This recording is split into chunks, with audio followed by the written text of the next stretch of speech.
चांगलं नाव ठेवलं पाहिजे आहे का नाही. आता बघा लहानशी मुलगी आहे का नाही, आणि त्या मुलीचं नाव आपण ठेवलं काय, ऐश्वर्या नाव ठेवलं. आता ऐश्वर्या नाव कुणाचं सांगा बरं.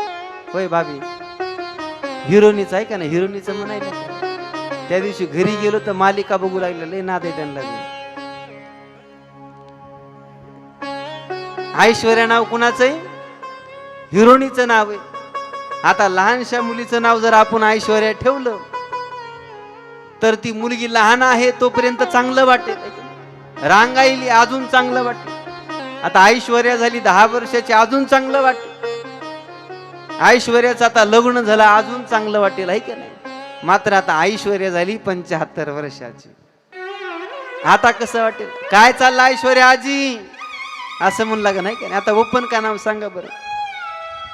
जुने नाव होते आहे का नाही, लहानपणी भारी दिसतात, तरुणपणीही चांगले दिसतात आणि म्हातारपणीही चांगले दिसतात. देवाचं नाव मुखामध्ये घेतलं पाहिजे की नाही. देवाचं नाव या लेकरांच्या निमित्ताने का होईना मुखामध्ये येतं. घरामध्ये चांगले नाव ठेवले पाहिजे.